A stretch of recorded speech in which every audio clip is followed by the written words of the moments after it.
Abra comigo no livro de Ageu, capítulo número 1. Essa palavra, ela fala de um tempo de edificar. Vamos dizer juntos, diga assim, tempo. Vamos lá, com fé, meu irmão, diga tempo de edificar. Esse tempo de edificação, tempo de edificar, tempo de construir. Por que eu vou falar sobre isso? Porque nós estamos no ano de 2024. E nós, na virada desse ano, a palavra que o Senhor me deu para compartilhar conosco, como igreja, é justamente o ano de ser apostólico. Mas o que é ser apostólico? Ser apostólico nada mais é do que ser enviado por Deus para realizar uma obra específica. Deus tem uma obra específica para você, e você tem que estar alinhado a esse chamado de Deus. Deus chamou você antes de você nascer. A Bíblia diz que Ele te gerou antes do ventre. Então Deus, quando criou você, já criou você para um chamado, amém? Amém, irmão? Ser apostólico é ser criativo. A palavra apóstolo, apostelo, não é uma pessoa, não é um homem, é uma igreja apostólica. Ser apostólico não é ser esquisito, não é ter um terno brilhoso, um sapato colorido, não tem nada a ver com isso. Ser apostólico é ter uma visão clara. Diga assim, visão. Vamos lá, diga visão e missão. Tem pessoas que não têm visão e por isso não tem missão. Aí a pessoa trabalha e parece que nada faz sentido. Já viveu algum momento assim na sua vida? Não faz sentido. Não faz sentido levantar, não faz sentido ir trabalhar, não faz sentido. Chega ao ponto de não fazer sentido viver. Você sente isso quando você não está no seu propósito. E eu digo, não saia do seu propósito. Existe uma missão para você, amém? Então ser apostólico é ser alguém que edifica. A palavra edificar é construir. E nesse ano de 2024, eu digo uma coisa clara para você. Você tem o chamado a construir algo para Deus. Em toda a história, Deus está com aqueles que constroem. Deus está com aqueles que edificam. E Ageu é uma mensagem profética para nós, porque fala justamente de edificar, mas também nos dá um alerta. Na verdade é um confronto. É um confronto porque no confronto você vê o que funciona e o que não funciona. E sabe uma coisa? Tem muitas coisas na sua vida que não funcionam. Há pessoas que acham que funciona e talvez não funciona. Quando que você descobre o que funciona e o que não funciona? Quando você vive um confronto. E o confronto não tem nada a ver com discussão. Confronto não tem nada a ver com atrito. Confronto é o que eu faço com a Zoe lá em casa. Tem dias que eu pego ela assim, boto bem na minha frente e digo assim, fica olhando no olho do papai. E ela aguenta só uns minutos e começa a rir. Isso é confronto. É Deus poder olhar dentro dos seus olhos. É Deus colocar os olhos em você e Ele não vai tirar os olhos de você. Isso é confronto. Confronto é estar face a face com Deus. Confronto é você ficar tão perto de Deus ao ponto de você ser constrangido com o amor de Deus. Então o confronto com Deus é bom. Deus, quando nos confronta, Ele nos acorda. Deus, quando nos confronta, Ele para na sua frente e diz, e aí? Você vai mudar ou não? Talvez você diga, Deus, como que eu vou mudar? Ele vai te dizer, eu vou ajudar você a mudar. Eu vou ajudar você. O nosso problema é, nós não lidamos bem com o confronto. Nós fugimos do confronto. Eu não quero ninguém para cuidar da minha vida. Eu não quero nenhum pastor para estar me ligando, para saber porque eu não fui no culto. Eu não quero ninguém para perguntar se eu estou bem ou mal. Isso significa que você tem medo do confronto. E se você tem medo do confronto, você tem medo do amor. Ageu é um grande confronto para gente madura que vai construir grandes coisas. Você não dá nenhum amém, você está muito fraco. Seu amém ficou em 2023, vou chamar você de novo. Ageu é uma palavra profética para aquele que vai construir grandes coisas. Você está comigo? Vamos lá, Ageu capítulo 1. Pastor, cadê Ageu? Está do lado de Sofonias, piorou. Há um bom nome para o seu filho, Sofonias, né? Você que vai ter um filho em 2024, amém? Que tem irmão que está pronto. Sofonias, um bom nome. Livro do profeta Ageu diz assim, capítulo 1. No segundo ano do rei Dario, no primeiro dia do sexto mês, a palavra do Senhor veio a Zorobabel, governador de Judá, filho de Sealtiel, e a Josué, sumo sacerdote, filho de Josadaque, outro nome bom, hein? Por intermédio do profeta Ageu.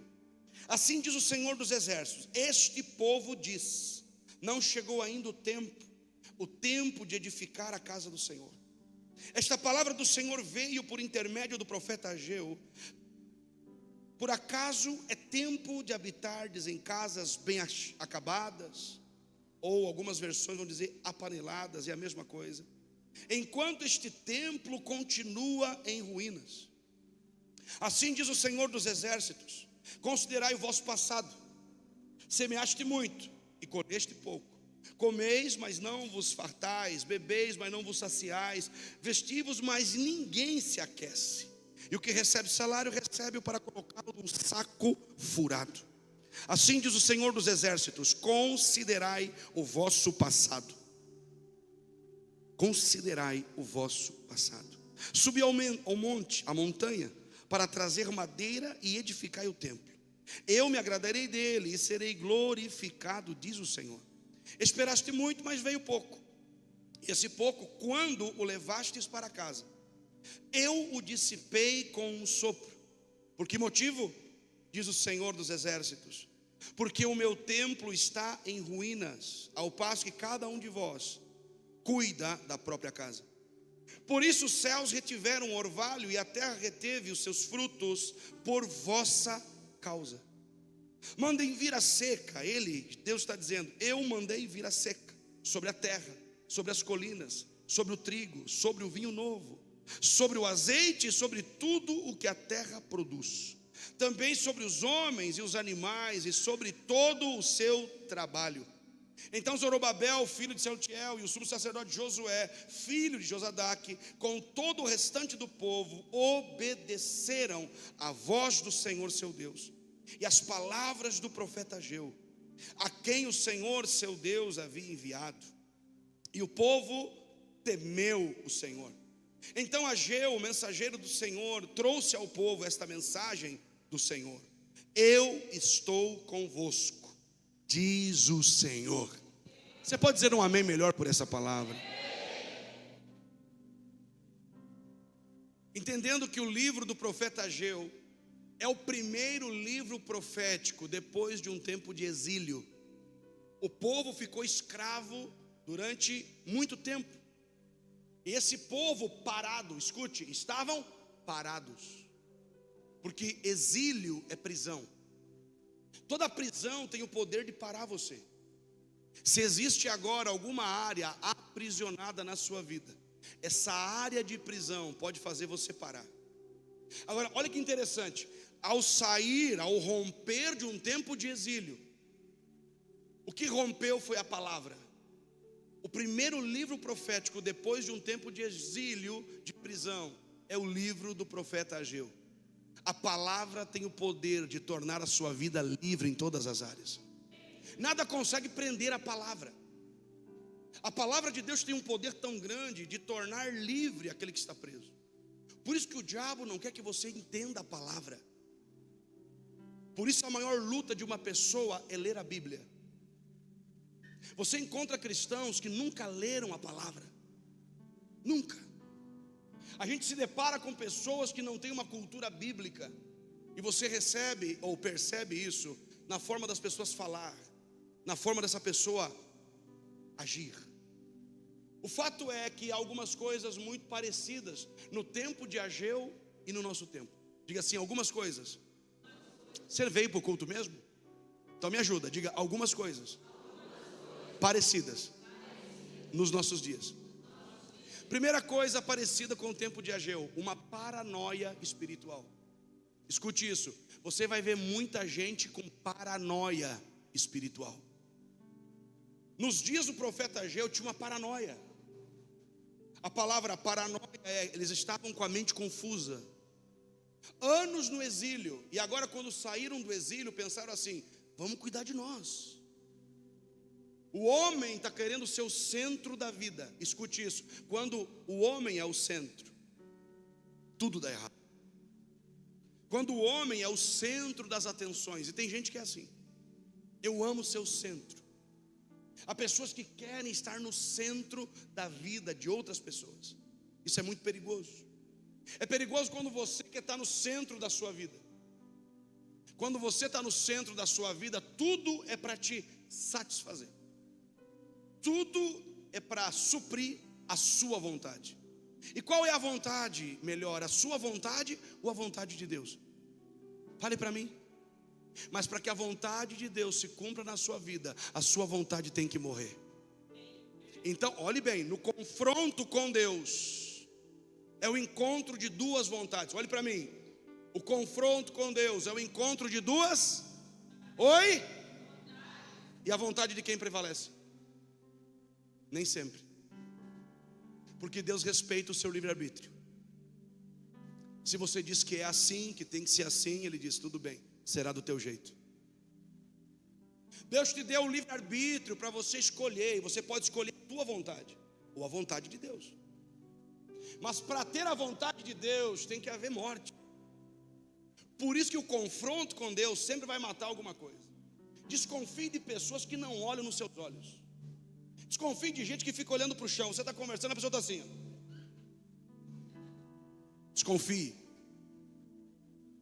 Pessoas que querem matar alguma coisa ruim.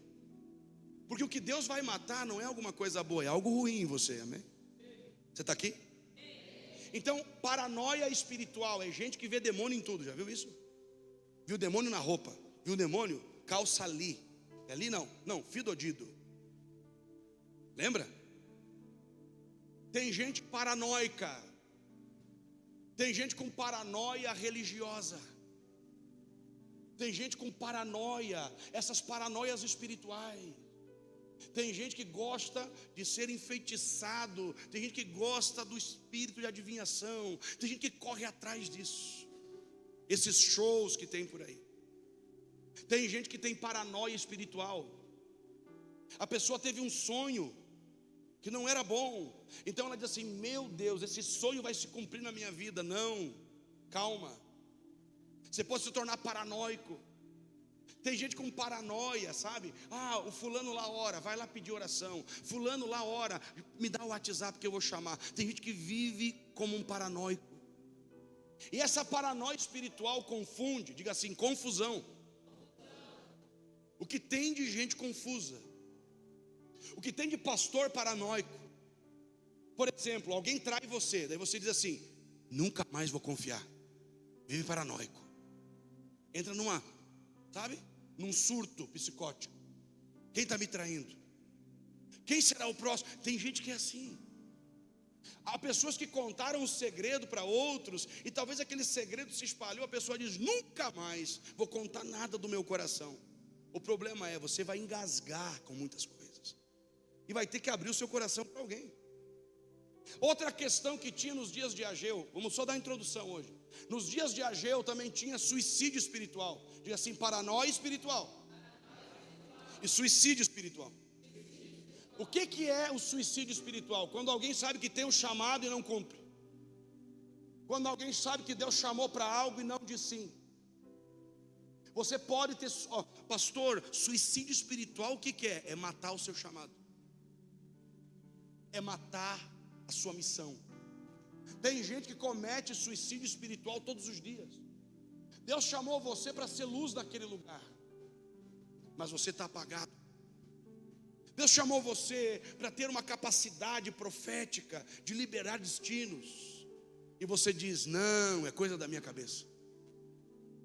Deus te deu uma habilidade com pessoas, porque você não trabalha com nada, viu? Você que vende, você que está independente da área. Você não fabrica sapato, você não é médico, você não é advogado, você está trabalhando com pessoas. Porque de trás daquilo que você faz, quem está ligado ao que você faz? Pessoas. Aquilo que você está fazendo vai tocar pessoas. E quando você está fazendo algo sem a convicção de Deus, você pode cometer o suicídio espiritual. É quando Deus te chama para algo e você diz assim: vou abortar a missão. É quando Deus chama você para estar na igreja e você diz: acho que eu vou começar a ir menos esse ano de 2024. Suicídio espiritual. Há homens e mulheres cometendo suicídio espiritual. Deus chamou, mas não quero. Há um custo a se pagar, há um preço a se pagar. Deus chame outro. O problema é que você acaba cometendo um suicídio espiritual. Então são coisas que acontecem nos nossos dias. Você está aqui, irmão? Você está aí? O nome Ageu significa festividade, espírito alegre, oh glória. Quando Deus quer falar com pessoas, Ele envia esse espírito. Diga assim: espírito alegre. Ande com alguém que tem um espírito alegre. Ô irmão Ranzinza, ei, você Ranzinza, você mesmo, é com você que Deus está falando. Ande com pessoas que têm espírito alegre. Alegre. Sabe gente alegre? Gente alegre é mais criativa. Gente alegre é saudável, porque diz a Bíblia que o coração alegre é um bom remédio. Oh meu Deus, aqui só tem gente triste, acho que não. Tem alguém aí que tem um espírito alegre? Você vai ser enviado por Deus para vários lugares. É para você que Deus vai entregar a palavra dele, aqueles que têm espírito alegre. Estava todo mundo triste, Deus chamou quem? Um homem festivo. Chegou Ageu, o espírito alegre. Sabe, esse tipo de gente, esse DNA, as pessoas que vão levar a mensagem de Deus nesses dias. Você tem que ter o espírito alegre. A maior marca de um grande líder é ser bem-humorado. Você é bem-humorado, irmão? Pastor, mas não tem nada que me faça alegre. Tem algo poderoso que pode sim fazer com que você viva sempre alegre: a presença de Deus. Uma pessoa que vive não me diga que você está na presença com essa cara de azedo. Não tem como. Não tem.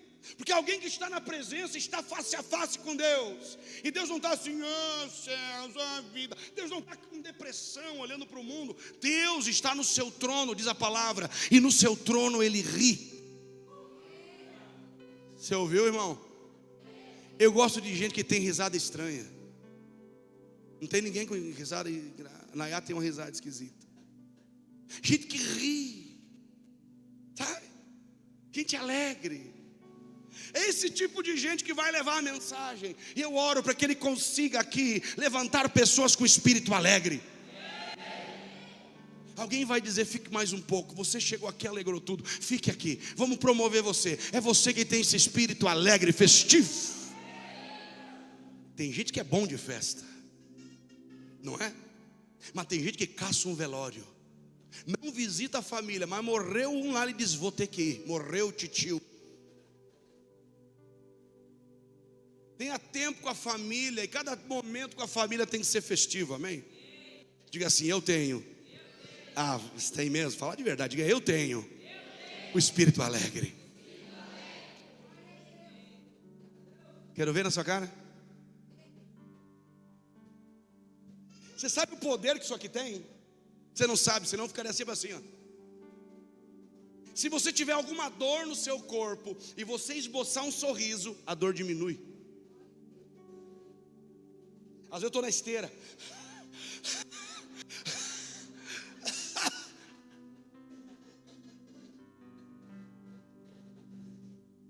Está doendo tudo, eu enganando meu cérebro.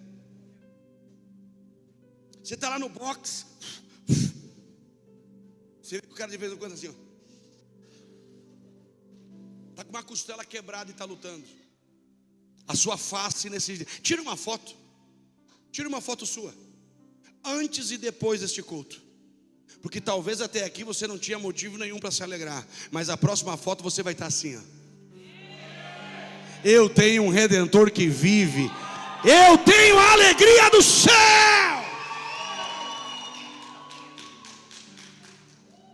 Tem gente que acha que ser alegre é pecado. Menos. Já viu isso? Ah, essa menina fala demais. Menos. Aqui está o teu pastor dizendo mais. Que o teu riso comece a encher os lugares. A melhor coisa que tem é trabalhar com gente alegre. O cara está trabalhando pesado, dando risada, já viu? Isso é poderoso. Deus está chamando pessoas com espírito alegre. Não é que está você aí, irmão? Diferente da nossa melancolia dos nossos dias, não? A gente acha que ser profético é ter uma cara de defunto, olho no fundo, sem dormir. Não. Ser profético é levar a mensagem de Deus. E a mensagem de Deus alegra o coração de muitas pessoas. Eu oro que você vai começar a alegrar o coração de muita gente. Está comigo, irmão? Meu Deus, vai só para dar a introdução. É o ano do rei Dario. Pegue isso aqui. Ei, bem claro. O ano do rei Dario. Quando a Bíblia é específica, há aqui algo muito específico. Fala de um tempo. O nome Dario significa poderoso. Você tem que avaliar qual é o rei deste tempo. Qual é o rei destes dias? Pastor, o rei da minha vida é Deus. Tudo bem, o rei da sua vida. Mas o que tem governado o mundo nesse tempo? Eu digo para você o que tem governado o mundo: Mamon. Tivemos um grande prejuízo no tempo da pandemia, e agora estamos correndo atrás de um prejuízo. Estamos correndo atrás do que se perdeu. Você é jovem, vai para a faculdade, alguém vai tentar engessar sua mente, que você tem que ser alguém extremamente materialista, narcisista. Alguém vai impregnar você de uma egolatria, é onde o homem é o centro de tudo, tudo tem que girar ao meu redor. Qual é o rei destes dias? Aprenda a avaliar. O Brasil nunca teve tanta clareza como nós temos agora. Qual é o governo que está sobre o Brasil? Nós temos a total clareza. Nós conseguimos ver isso com muita clareza. Esse tempo há um alinhamento. Existe um rei, um sacerdote e um profeta. Como eu gostaria de ter 4 horas para falar para você. 4 horas. Ainda mais falar para você agora com essa cara. Você está até melhor aqui olhando daqui. Tem uns até mais bronzeado. Tem uns que melhoraram a cara. Obrigado, Senhor. Agora eu vou pregar para você. Uns ainda não, uns estão meio azedo, mas no final, vem, irmão. Vai chegar em casa assim, ó. A esposa vai gostar, hein? Os filhos vão gostar. Tem certeza. Amanhã chega na sua empresa, faz uma oração de gratidão com os funcionários, com a equipe, e ri. Sabe? Pastor, mas onde é que está isso na Bíblia? Jesus, o último momento de mesa dele com os discípulos, levantou e cantou uma música. E não era triste, era uma música de alegria, dizendo: eu vou cumprir o meu chamado com gratidão e alegria. Diga comigo: rei, sacerdote e profeta. Quando nós temos essas 3 áreas alinhadas, nós estamos num ano perfeito. E vou dizer para você, 2024 é o ano perfeito. Por quê? Temos um rei. Há muita clareza no que está governando o Brasil. Temos um sacerdócio. Quando eu falo de rei, eu falo de governo. E assim, governo, trabalho e palavra. O rei fala do governo, o sacerdócio fala do serviço, trabalho. Ser um sacerdote é ser aquele que serve, porque a palavra sacerdote, aquele que serve, aquele que trabalha. Então nós sabemos que temos que lutar debaixo de um governo, sabemos que temos um trabalho para realizar e também temos uma palavra que vai sustentar cada um de nós nesse tempo. Posso te dizer, nós entendemos que há um rei, nós sabemos que há um trabalho para desempenhar e também já temos uma palavra para continuar. Este será um ano que nada vai impedir você. Eu vou dizer de novo, nada vai impedir você. Dá um sorriso aí, meu irmão. Tá feia a sua foto ainda, ninguém vai querer ela.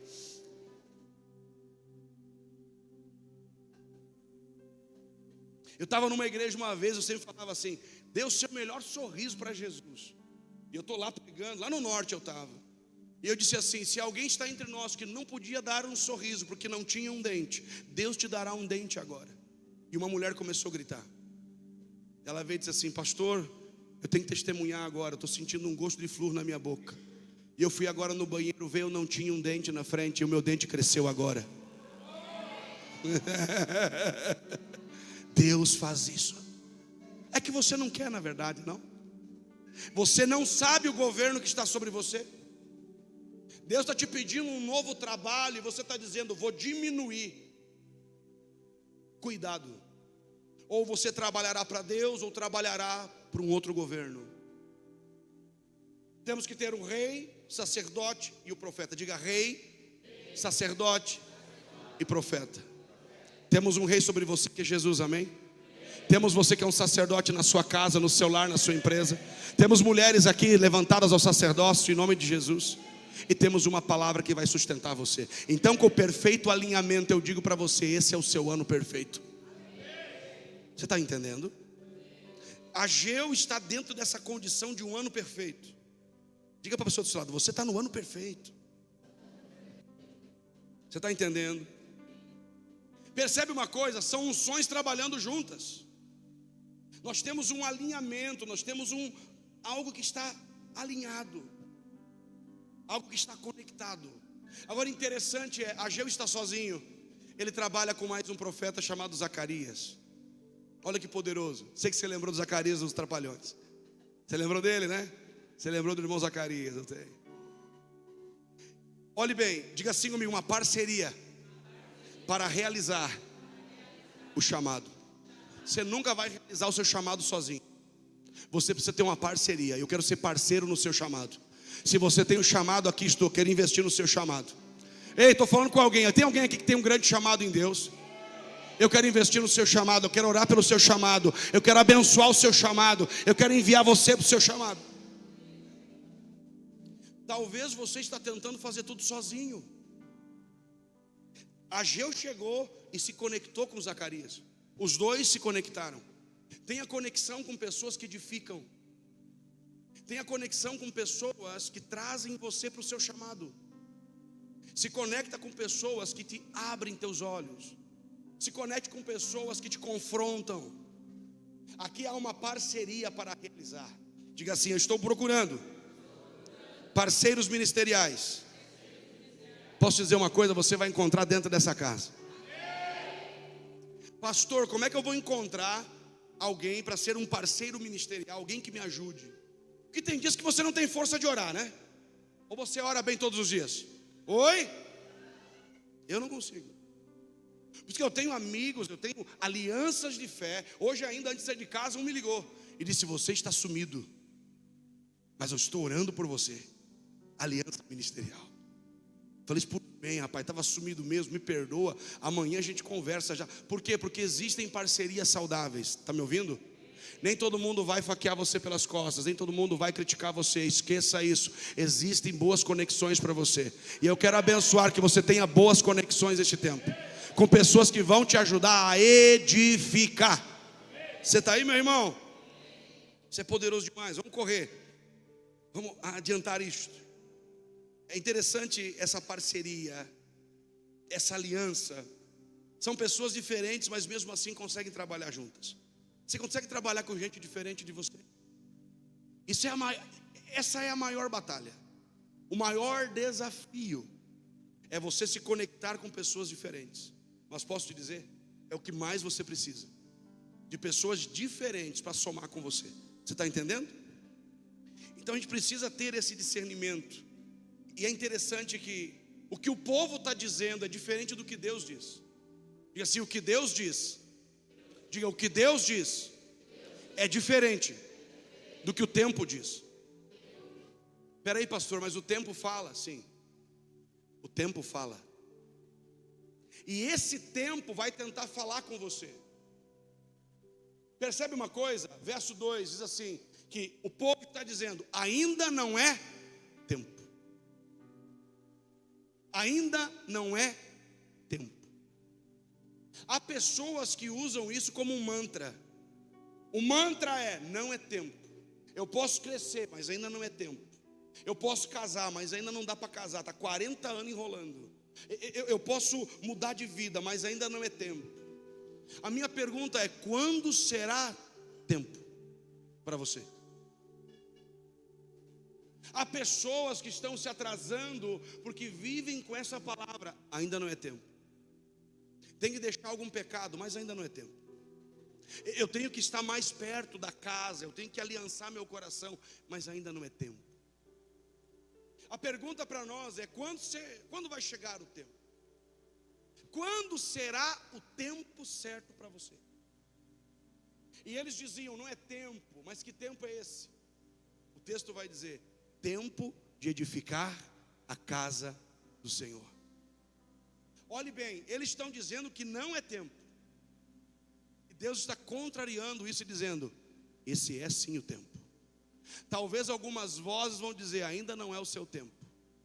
Talvez essa voz falou com você nesses últimos dias. Talvez essa foi a voz que você ouviu: não é o tempo de você mudar. Ainda não é o tempo de você transicionar. Ainda não é o tempo de você subir de nível. Eu vim dizer para você: é sim o tempo de você edificar a casa. Você está entendendo? Edificar a casa não é só falar da igreja, não diz respeito só à estrutura, mas a casa também é a sua vida. Diga assim: a minha vida. Diga: a minha vida, a casa de Deus. Diga para o seu lado: a sua vida é a casa de Deus. Você está entendendo? E essa mentalidade está atrasando esse povo.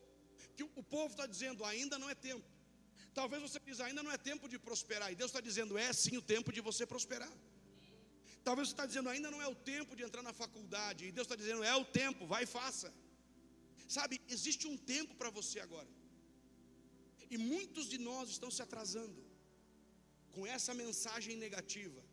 Diga assim: uma mensagem negativa. E Deus está trazendo uma mensagem positiva. Escute isso: uma mensagem negativa pode entrar por meio das redes sociais, por meio dos telejornais, por meio de alguém com quem você conversa, por meio de algo que você viu. Uma mensagem negativa pode paralisar você. Mas quando Deus vem, Ele traz uma mensagem positiva. É tempo sim de edificar a casa do Senhor. Diga assim: é um tempo de construir, de edificar. A palavra edificação significa construir a partir de um fundamento. Se você está aqui hoje, você foi chamado a edificar algo. E não é uma casa para você morar, porque uma casa é pouco. Nós temos que edificar uma cultura. Temos que edificar cidades. Temos que edificar nações. Aquilo que está sendo edificado tem que ser edificado com a verdade. Diga assim: aquilo que é edificado com a verdade permanece. Eu profetizo: você vai edificar com a verdade. Seja verdadeiro naquilo que você faz. O problema é que o povo está dividido. Eles estão dizendo: não é o tempo. E Deus está dizendo: é o tempo. Sabe, onde quer que você esteja, esteja por inteiro. O povo não estava inteiramente dedicado a Deus. E isso traz um problema para os nossos dias. Você pode estar dizendo que não é o tempo. E Deus está dizendo: eu estou contrariando o que você diz, porque a minha palavra está dizendo: é o tempo de você se levantar. É o tempo de você fazer grandes coisas. É o tempo de você realizar o que você nunca realizou. Dentro desta palavra, e eu quero entrar aqui com você dentro disso. Diga assim comigo: chegou o tempo de edificar a casa do Senhor. Agora eu pergunto: por que Deus está pedindo para que se edifique a casa para Ele? Porque se Ele está pedindo para que se reconstrua a casa, é porque a casa foi destruída. Quem destruiu o templo? Babilônia. A palavra Babilônia, você sabe, vem da origem da palavra confusão. Não tem nada que destrua mais a vida de uma pessoa do que a confusão. E nós estamos cercados de nuvens de confusão. Tem gente que leva a confusão aonde vai? Tem pessoas que podem confundir tua visão, confundir tua fé. Tem pessoas que podem confundir tua mente. Babel ou Babilônia destruiu o templo. Diga assim: a confusão está destruindo. Não deixe que a confusão destrua a sua vida. Não deixe que essa confusão política venha conduzir você para um tempo que você diz: não é o tempo, não é o momento. Ou seja, na história, quando uma cidade era atacada, na história, quando os bárbaros iam atacar uma cidade, eles sempre começavam pelo templo. Cada cidade tinha um templo, e os guerreiros atacavam o templo da cidade. Por quê? Porque eles acreditavam que o Deus da cidade poderia proteger a cidade. Pastor, o que isso diz a nosso respeito? Tudo. Se o diabo quer destruir uma cidade, ele começa atacando a igreja.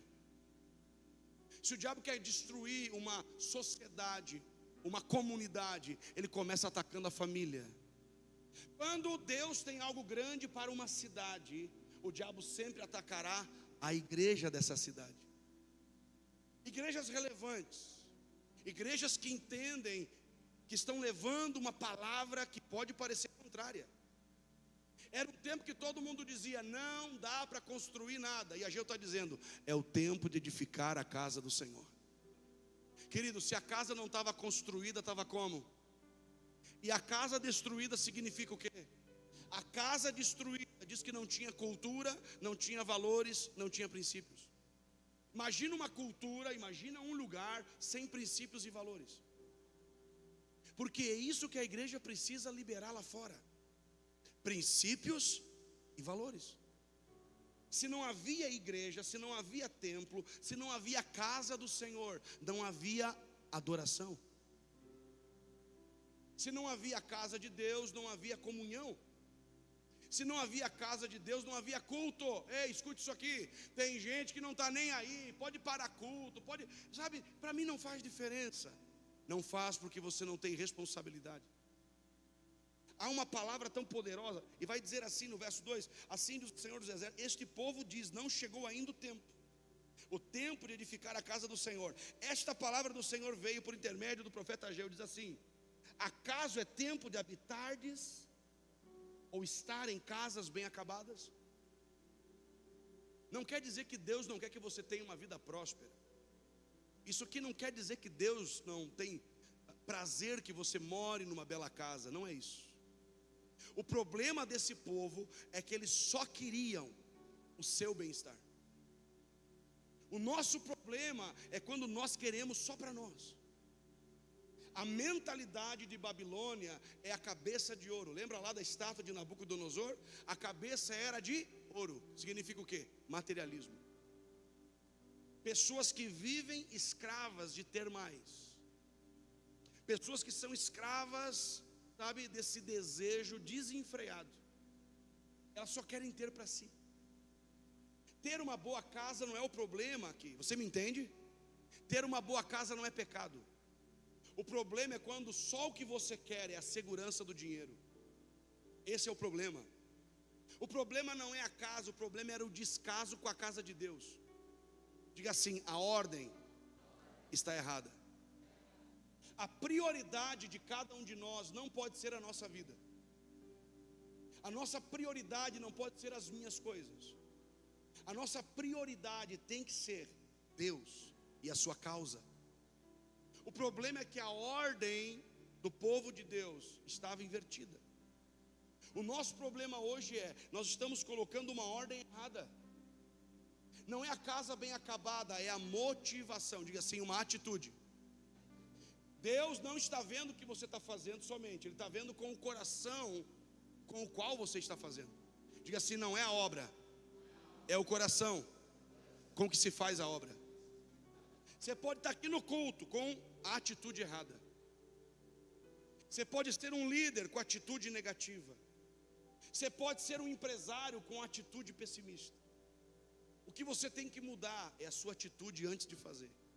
O povo estava construindo uma casa para si. Todos estavam preocupados com os seus projetos. Pastor, eu não posso me preocupar com os meus projetos. Não precisa. Até porque Ele tem planos a teu respeito, planos de bem, não de mal, planos que te dão um futuro e uma esperança. Você está preocupado demais, porque esse espírito tomou você. E eles estão aqui desejando suas coisas. Diga assim, o desejo. Diga, o desejo pelas nossas coisas, pelos nossos planos, pelos nossos projetos. E Deus deixou eles viver assim? O que eu trago para você nessa noite é: existem coisas maiores, mas qual é a tua prioridade? Qual é a tua prioridade nesses dias? O que diz respeito à casa do Senhor não são paredes, ei, escute isso, não são paredes, nem é teto. Não é só isso, são pessoas. Porque a casa do Senhor é composta por famílias. A sua família vai mal, porque talvez você só se preocupa com a sua família. E você deveria também ter olhos voltados a outros, o próximo. Talvez você está hoje embriagado com as suas conquistas. Isso não é nada. Deus está dizendo: você está embriagado com coisas materiais, sendo que eu quero dar a você coisas muito mais excelentes do que isso. Isso tudo são coisas, e coisas não têm poder. Você está dizendo: pastor, mas eu quero construir uma grande casa. Volto a dizer, esse não é o problema. O problema é se esse só for o seu único foco e objetivo. O seu problema é se você está buscando no fundo uma segurança no Deus errado. Deus está aqui tratando o seu povo. Diga assim: Deus está tratando o seu povo. Você está aqui, meu irmão? Então essa casa em ruínas, o quanto você se preocupa com a sua igreja, o quanto você se preocupa com esse ambiente, o quanto você tira na semana pensando na igreja que você congrega, se é que você pensa e se é que você congrega. O quanto você tira de tempo na semana olhando para a sua igreja e dizendo: eu preciso solucionar isso, eu preciso ser uma força juntamente com a casa. O nosso problema é, nós olhamos para a casa do Senhor. Eu estou falando igreja, não somente nós aqui, estou falando igreja no coletivo. A igreja do Senhor está em ruínas. Pastor, mas a gente tem tanta igreja. Tem muita igreja arruinada. Está aberta, está lotada, mas não promove a cultura e os princípios e valores. Porque o povo está dizendo: é tempo de cuidar de nós. Eu estou dizendo para você, não é o tempo de cuidar de você, porque de você já tem quem cuida. Estou falando para você, de você já tem quem cuide. Deus está cuidando de você. Mas nós estamos lutando porque queremos para nós. Pastor, eu quero realizar os meus sonhos, as minhas vontades. Deus está dizendo: não faça isso. Eu tenho um plano perfeito para você. Nesse ano perfeito, Deus tem um plano perfeito para você. Você pode dar uma glória a Deus por essa palavra? Agora, qual que é o nosso problema? Estamos tomados de um sentimento: eu preciso fazer algo para mim. Não. As casas bem acabadas eram ídolos. Talvez o que você está correndo atrás é um ídolo. O ídolo está mantendo você preso a uma visão. E há uma cultura que diz que você é o teu patrimônio. Vou dizer uma coisa: você é muito maior do que seu patrimônio, rapaz. Você é muito maior que o carro que você dirige. Você é muito maior que a casa que você mora. Você é muito maior do que isso. Há pessoas que dizem que são seu patrimônio, mas se você ler a Bíblia, a palavra vai dizer que você é propriedade exclusiva de Deus. Qual é o seu problema? Eu quero um lugar para me dar segurança. Você acha que tendo, terá segurança, sendo que na verdade a segurança está na missão. Diga: na missão, a proteção. Permanece na missão que Deus te deu, Ele vai proteger você. E você não vai construir uma pequena casa, porque eles só tinham energia para construir uma casa para si. Avalie uma coisa, ei, perceba uma coisa: o que você está fazendo vai beneficiar quantas pessoas? Quantas pessoas cabem no seu projeto? Quantas famílias você tem o sonho de alimentar? Quantos missionários você quer enviar? O nosso problema é, nós não estamos com a mente de Cristo. E a mente de Deus, escute isso, Deus está pensando em restaurar a sua casa. Sabe quando que a sua prosperidade começa? Quando você vai a um lugar, a uma casa, a uma igreja que você pertence, e ali você promove a prosperidade daquele lugar. Mas há pessoas que quando vê a prosperidade na igreja, dizem assim: eu não vou mais dizimar, eu não vou mais fazer nada, porque olha aí, está tudo bem. Há pessoas que quando vê alguma coisa crescendo, dizem assim: vou tirar a minha mão, já não preciso fazer mais. Digo, há pessoas covardes. Há um espírito de covardia nas pessoas. Agora nós estamos chegando num tempo onde vamos ter que ser inteiramente, totalmente entregue a uma obra, a uma missão. E nós estamos aqui para dizer, Senhor, nós queremos edificar a tua casa. Edificando a casa, você é edificado. Ajude a edificar essa igreja. Pastor, por onde que eu começo? Botando a mão no arado. Por onde que eu começo? Servindo onde você está. Pastor, por onde eu começo? Tendo uma atitude positiva em respeito à visão dessa igreja. Você está aqui? Nós não somos uma igreja que promove culto, não é essa a nossa visão. Nós estamos aqui para promover muito mais. Nós estamos aqui trabalhando por uma geração. Nós estamos aqui empenhados para tocar lugares que vão muito além de nós. Nós estamos aqui dizendo que os nossos filhos serão maiores, serão melhores. Os nossos filhos irão além. Nós estamos aqui para isso. Agora, como está você em relação à casa do Senhor? Quantos cultos você poderia ter vindo com mais intensidade e não veio? Quantas vezes você passou por um setor da igreja que tem um lugar que está chamando você e você vira o rosto? Ou há quanto tempo você vem fazendo as coisas que sempre fez com o espírito errado? Avalie. A prosperidade de Deus estará na mão daqueles que estão com essa mentalidade. Queremos construir uma casa para o Senhor. Queremos edificar algo que realmente tenha, sabe, a glória de Deus, onde Deus possa repousar. Você está aqui, meu irmão? Então, dentro desse contexto, a casa está em ruínas. O templo foi negligenciado. Olha que interessante isso. É muito interessante por quê? Porque o templo negligenciado ou o templo deixado de lado revela a condição espiritual do povo. Quer ver como uma igreja começa a morrer? Quando você chega na igreja está tudo bagunçado. Quer ver como uma igreja começa a morrer? Quando há uma liderança nécia infantil. E quando eu falo infantil, eu estou falando para todos. Aqui tem jovens que servem, tem adolescentes que servem. É para todos esse compromisso, do menor ao maior. O nosso compromisso terá que ser ainda num nível mais elevado. Não dá para você entrar 2024 com o mesmo nível de compromisso. Pastor, que palavra dura. Não, a palavra de transformação. Diga assim, um confronto para nos transformar. Deus olhando face a face nos teus olhos, dizendo assim: quais são os teus planos de verdade? Quais são? É só a cura? É só um passaporte carimbado? O que você quer de verdade? Você vai ter que responder não para mim, você vai ter que responder para Deus. Deus está nos perguntando: o que você quer de verdade? O dinheiro? A segurança financeira? Ou você quer uma missão que vai ecoar para todos sempre? E naquele dia, na eternidade, alguém vai dizer: lá vem ele, aquele que disse sim ao chamado. Lá vem ela, aquela que disse sim ao chamado de Deus para a sua vida.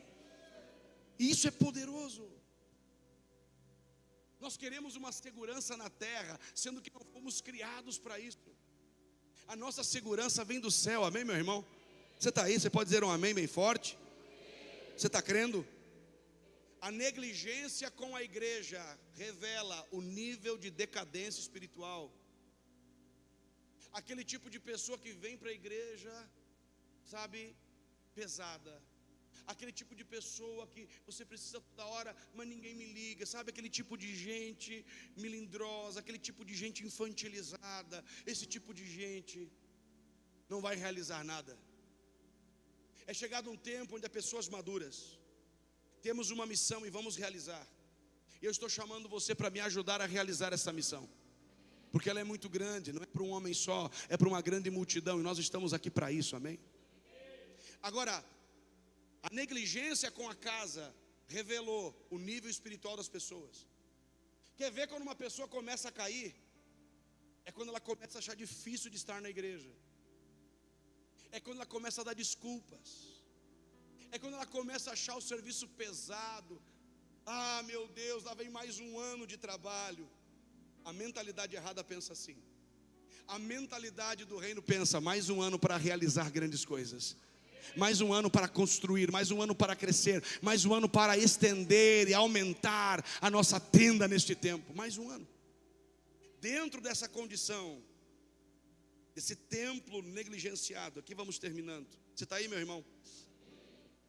Eles pensavam que a parte espiritual poderia esperar.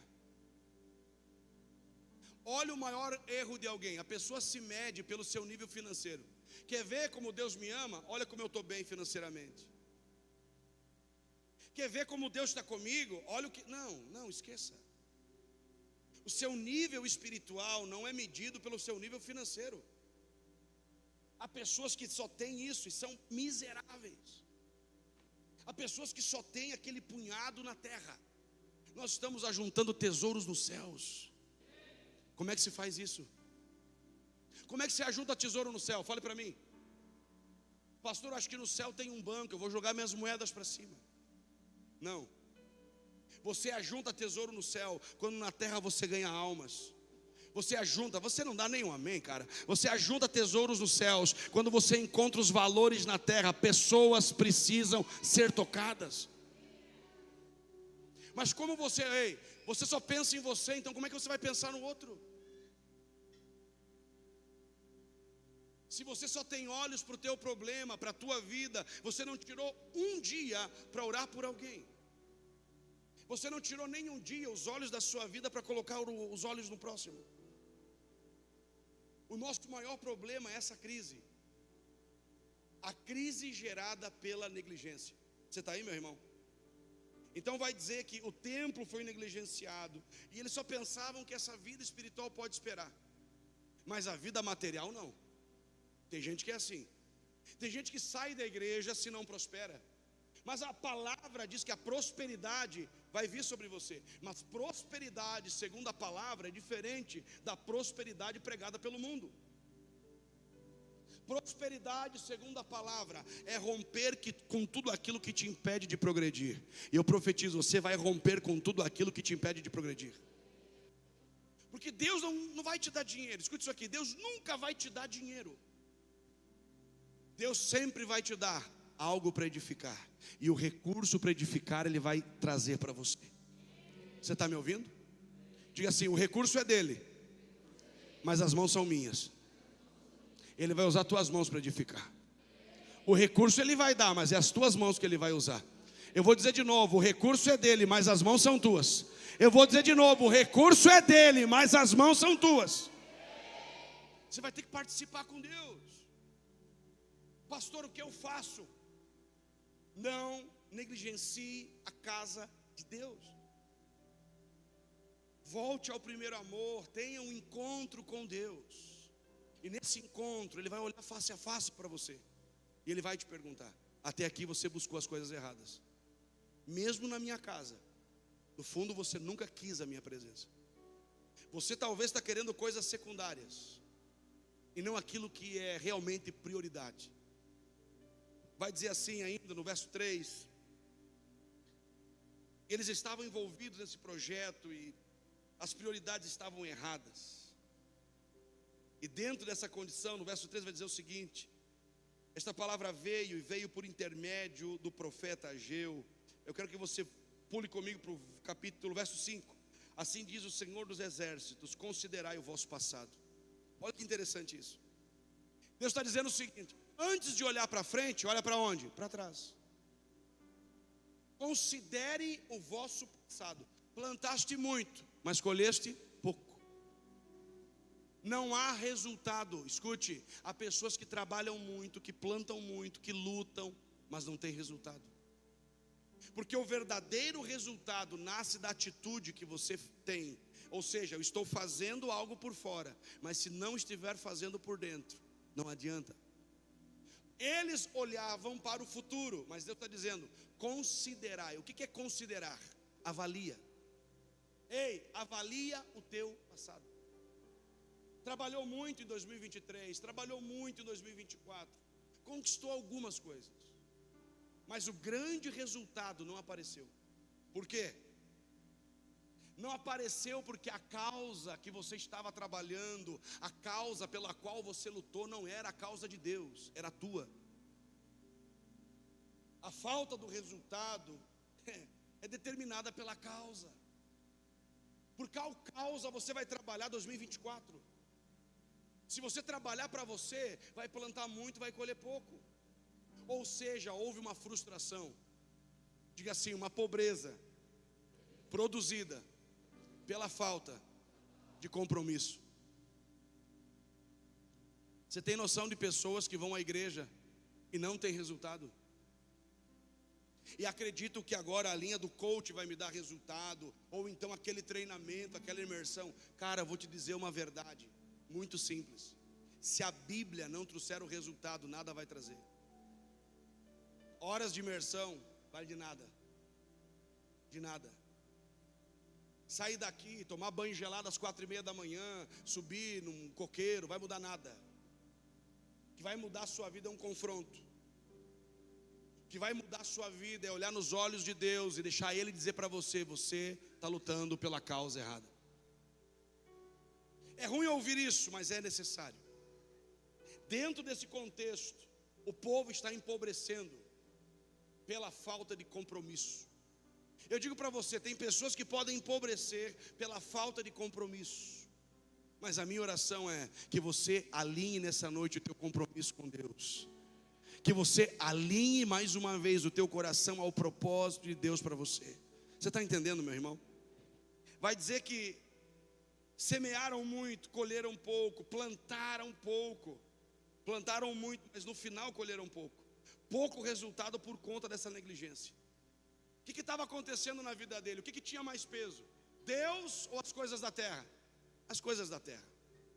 Este povo conhecia Deus, mas queria as coisas da terra. Se você conhece a Deus, avalie seu coração. O que você está buscando nesse tempo? Só terra. Pastor, eu queria mesmo é ter uma segurança financeira para mim poder descansar. Você sabe o número de pessoas que lutaram para encontrar uma segurança financeira? E quando acharam que tinham encontrado, descobriram que não havia segurança nenhuma? Inúmeros casos. Dentro desse contexto, nossa equipe pode subir. Diga assim, pouco resultado. Você quer viver o que nesse ano de 2024? Você quer viver o que nesse ano de 2024? Muito resultado, amém? Mas o muito resultado nasce do quê? Compromisso. Pastor, a minha agenda é cheia. Não sei, abra espaço na sua agenda para Deus. Pastor, eu trabalho dias 15 horas, não sei. Abra espaço no seu tempo. Dias 15 horas, não sei. Abra espaço no seu tempo para Deus. Você está ouvindo, irmão? E esse pouco resultado é sinal que tem algo errado. Olhe para mim, o seu pouco resultado é um sinal. E o resultado de um cristão é só recurso? Qual que é o maior resultado de um cristão? Diga para mim. Gerar outro cristão.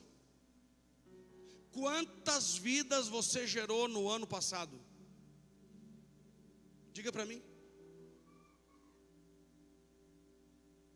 Numa manhã, numa rápida palestra, rápido quando eu digo é muito rápido, estava lá um grupo de pessoas, e mais de 40 pessoas aceitaram Jesus. O Diego estava lá comigo, o Diego estava, o Vanderlei também estava. Lá, né, Diego? Mais de 40 pessoas. Numa manhã, numa rede lançada, mais de 40 pessoas. Pergunto para você, quantas pessoas você ganhou para Jesus? Pastor, eu não sabia que esse era o meu resultado. Sim. O resultado de um cristão é gerar milagres. Por quantas pessoas você orou? e talvez alguém enfermo, precisando de uma oração, e você tinha, naquele momento, autoridade para orar, e não orou. E talvez a pessoa doente era sua filha, seu filho, talvez era alguém da sua família, e você não orou. Qual é o resultado de um cristão? Não é viver uma vida natural, é viver uma vida pautada no sobrenatural de Deus. Quais foram os sinais que te acompanharam em 2023? No seu tempo de oração, você sentiu a presença de Deus? Você teve um momento onde Deus arrebatou seu coração e você queria sair dali e não conseguia? Quando foi a última vez que você sentiu isso? Uma voz chamando você na madrugada para orar. Quando foi a última vez que você chorou por alguém? Quando foi a última vez que você passou no centro da cidade e viu almas se perdendo e você se corroeu por dentro? Nós podemos estar vivendo nesse tempo o ano perfeito com a atitude errada. Dentro desse contexto aqui, verso 8: subir ao monte. Ficar do mesmo jeito? Ficar no mesmo nível não dá, tem que subir. E para subir tem que ser voltado ao sacrifício. Porque subir é sempre um nível que exige sacrifício. Se você sabe o que você quer, mas não está disposto a sacrificar, aquilo que você quer pode ser o sacrifício. O seu problema é, você quer subir, mas não quer sacrificar. E a palavra do Senhor veio: mudem de atitude, subam o monte, peguem madeira, peguem ouro? Oi? Peguem o quê? O que é a madeira? Gente simples. Madeira fala de humanidade. Vão, subam, resgatem pessoas. Gente simples. O material está perto de você, basta você tocar. Quer ver o maior resultado em 2024? Toque pessoas e traga-os para a casa do Senhor. A palavra do Senhor está dizendo: subam, tragam a madeira, edifiquem essa casa, e eu me agradarei dela. Tem lugares que não agradam a Deus.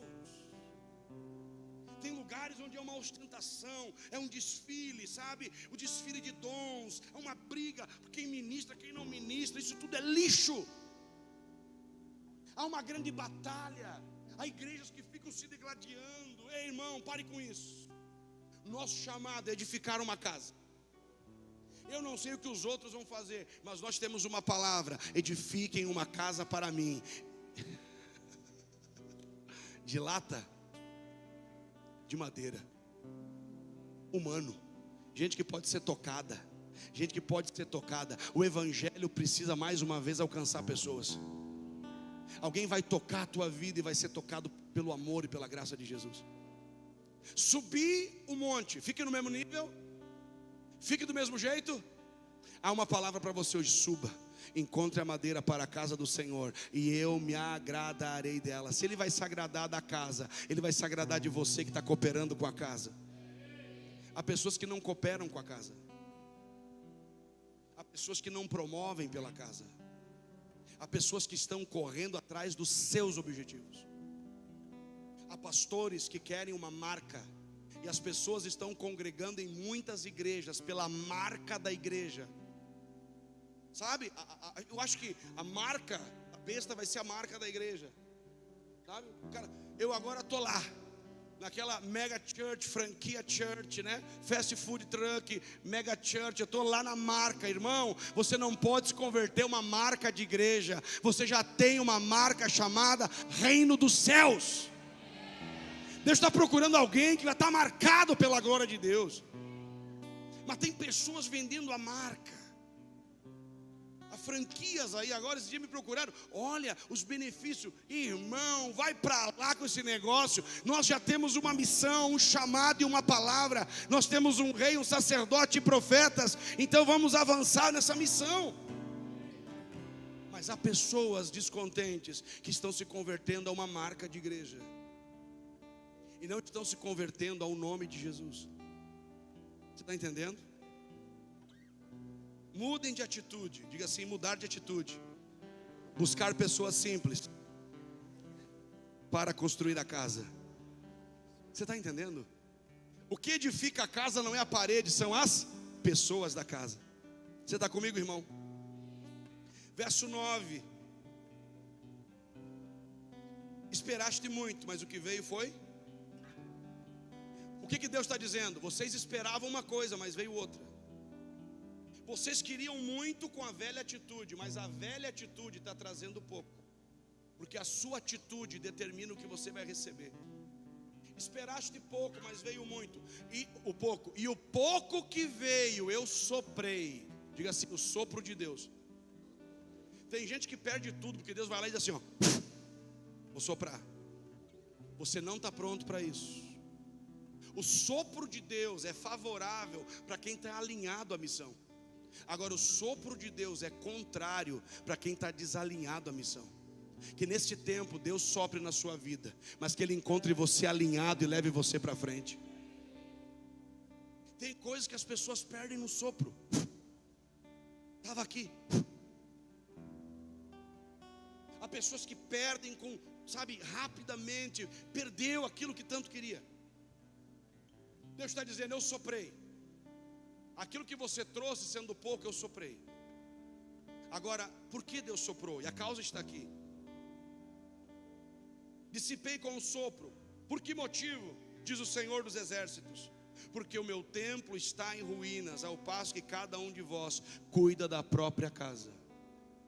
Enquanto você estiver com seus olhos só em você, enquanto você estiver tomado desse pensamento egoísta, materialista, voltado ao seu ego, Deus está dizendo, esse é o motivo. Esse é o motivo de você não avançar mais. Esse é o motivo de você viver altos e baixos. Esse é o motivo de você não se sentir satisfeito. O texto vai dizer, vocês comem e não se satisfazem, vocês bebem e não saciam a sede. Há pessoas que vivem descontentes. Há pessoas que estão descontentes com tudo. Tudo é motivo de descontentamento. O problema é que a cultura do descontentamento é uma cultura que desagrada a Deus. Verso de número 10. Por isso os céus reteram seu orvalho. Diga assim, céus fechados. A vida de muita gente está vivendo debaixo do céu fechado.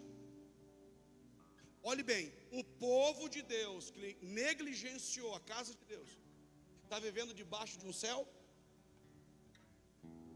O que é um céu fechado? Uma pessoa que vive debaixo de um céu fechado, essa palavra reter aqui é uma trava. A sua atitude na terra chegou ao céu e desagradou a Deus. As críticas, as ofensas, aquilo que você tem feito está desalinhado com a vontade de Deus para você. E os céus se fecharam. E céus fechados, a pessoa não vive milagre. A pessoa não encontra o favor de Deus. A pessoa não consegue ouvir a voz de Deus. A pessoa não consegue sentir Deus de forma mais intensa. Céus fechados, a palavra está dizendo, não vai haver chuva. Aqui eu não falo só de uma seca natural, mas eu também falo de um tempo de sequidão espiritual. A ausência da presença. E não havendo chuva, ainda que você plante a melhor semente, se não tiver chuva, a melhor semente é capaz de crescer? Oi? Que você não ande nesse 2024 com o céu fechado, mas que você ande com os céus abertos sobre a tua vida. O que vai determinar isso? Você. As tuas atitudes vão determinar se vai estar aberto ou fechado. E o que tem de gente andando debaixo, o céu está fechado, é bronze, não abre. Pastor, você ora por mim? Não é a minha oração, é a tua atitude. Pastor, jejuma por mim? Não posso, é a tua decisão que vai abrir. E eu oro hoje que você tome uma decisão, que os céus estejam abertos para você. Toque pessoas, tenha um compromisso, renove seu compromisso. Vamos iniciar novos Forte House. Renove um compromisso que você vai estar à frente, que você vai estar liderando, que você vai estar servindo com maior intensidade. Renove seu compromisso com essa casa, com esses irmãos que estão aqui. Renove seu compromisso com a visão deste lugar. Retome a sua missão que você parou. Eu não sei aonde você parou, mas é tempo do céu abrir sobre a tua vida. E eu declaro, os céus não estarão fechados sobre ti. O que tem de gente vivendo seco, não havendo chuva, não há fruto. E a palavra diz, eu mandei fome. pobreza gerada pela atitude errada. Por vossa causa. Vossa causa. Aqueles que deveriam fazer e não fizeram. Aqueles que sabem que deveriam colocar a mão e não colocam.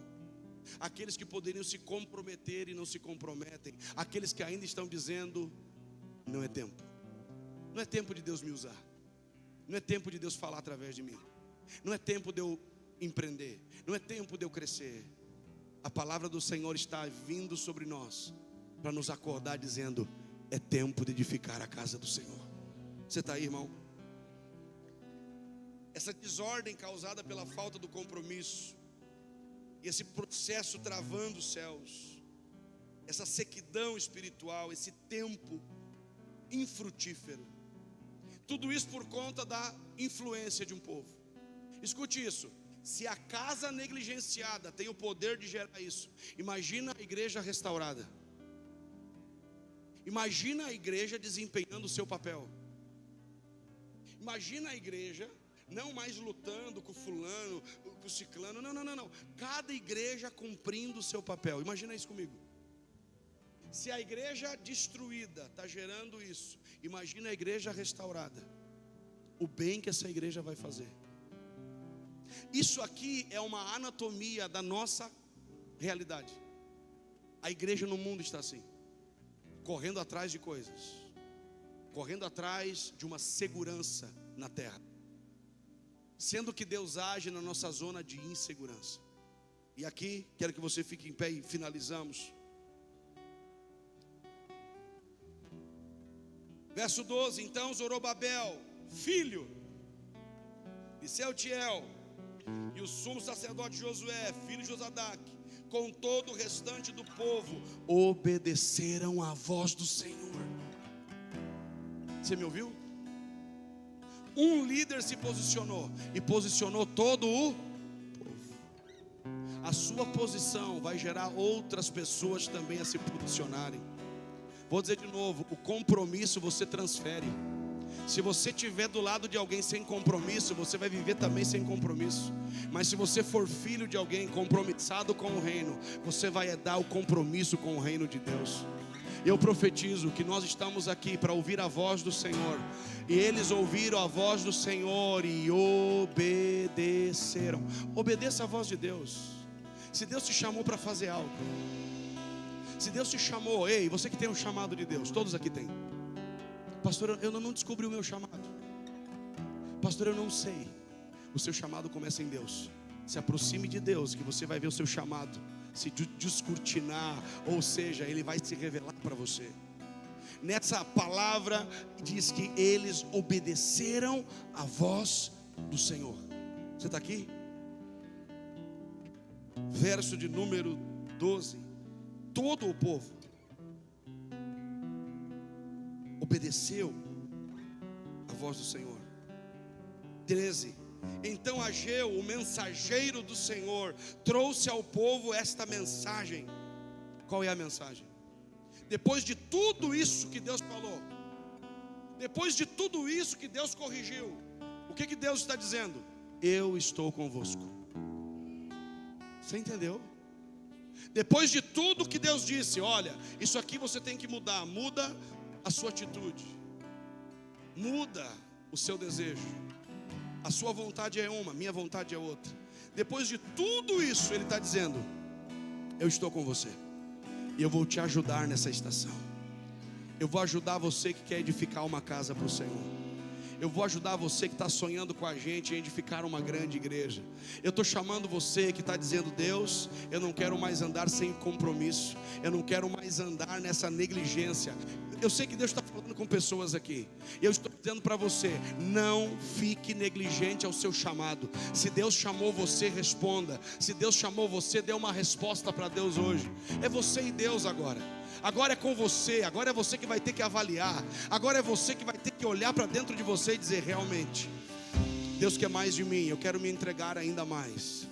Alguém talvez vai dizer: mas você vai mais para a igreja, você vai servir mais ainda. Já chega os dias que você ainda vai mais. Sim, porque eu tenho uma casa para edificar para o Senhor. E nós queremos orar para que haja sobre nós este espírito, um espírito de edificação. Jesus, nós queremos pedir perdão, porque só estamos olhando para a nossa vida, só estamos olhando para os nossos desejos, só queremos os nossos planos. Tem tempos que queremos somente os nossos projetos sendo realizados, mas hoje nós abrimos mão disso. Hoje nós deixamos isso de lado, para dizer que seja feita a tua vontade, assim na terra como é no céu. Nós oramos hoje, para que seja feita a tua vontade. Senhor, Tu tem nos chamado neste lugar, para edificar uma casa ao Senhor, e nós queremos edificar com dedicação. Ore para que Deus te batize com o espírito de responsabilidade. Amadureça, cresça. Você que é jovem, adolescente, amadureça. Pare de brincar. Você que tem anos de igreja, ei, assuma seu compromisso com Deus. Assuma o seu lugar no chamado. Levante-se, suba e traga madeira para edificar a casa do Senhor. E eu me agradarei dela. Nós queremos edificar, nós queremos construir. Que o Senhor venha se agradar desta casa. Ó Senhor, que o Senhor venha se agradar desta casa. Que o Senhor venha se agradar deste lugar. Vamos!